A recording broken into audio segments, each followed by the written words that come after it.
Security forces जो बलोचिस्तान के ज़िले कलात में दहशतगर्दन खिलाफ ऑपरेशन ISPR मूजिब कलात में ॻुझी इतला ते इंतहा पसंद दहशतगर्दन खिलाफ ऑपरेशन कयो, जंहिंमें 4 दहशतगर्द मारिजी विया, जंहिंजे कब्ज़े मां वॾी तादाद में बारूदी मवाद ऐं हथियार हथ कया विया आहिनि। मारिजी वियल दहशतगर्दनि केतिरनि ई कार्रवाइनि में मुलविस हुया।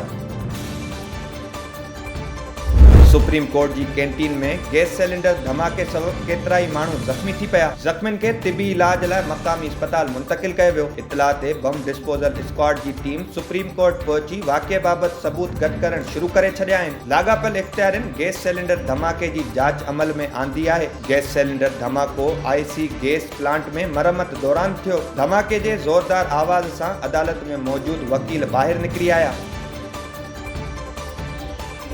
कराची में ट्रैफिक ज़ाब्तनि जी भञकिड़ी कंदड़नि खे चालान करण वारो सिलसिलो जारी है। गुज़िरियल 24 कलाकनि दौरान कराची में 3445 चालान जारी किया विया, जिन मां 2433 सीट बेल्ट न पाइण, 515 चालान हेलमेट न पाइण, 78 चालान दौरान सफ़र मोबाइल हलाइण ऐं 51 चालान ओवर स्पीड सबब कया विया, जॾहिं त मुसाफ़िरनि खे बस की छित ते विहारण तां 45 चालान जारी किया विया। चीफ सेक्रेटरी सिंध की हिदायतन ते सजे सूबे में डेंगीअ खां बचाव के कदमन के तेज किया वियो है। कराची के 150 खां वधीक यूनियन काउंसिलन में फेमिगेशन स्प्रे मुकम्मल किया वियो, जॾहिं त 352 घरन में इंडोर स्प्रे ऐं कंट्रोल रूम के मिलियल ॼाण मूजिब शिकायतुन के पिण हल किया वियो। हैदराबाद में डेंगीअ खां मुतासिर थींदड़ 30 खां वधीक इलाइक़न की सुञाणप कई वई। 7577 घरन के 1708 कमरन में स्प्रे मुकम्मल किया। 1 अक्टूबर खां 2 नवंबर ताईं ज़िले में 2241 फेमिगेशन स्प्रे ऐं 3698 अवामी आगाही सेशन मुनक़िद किया विया।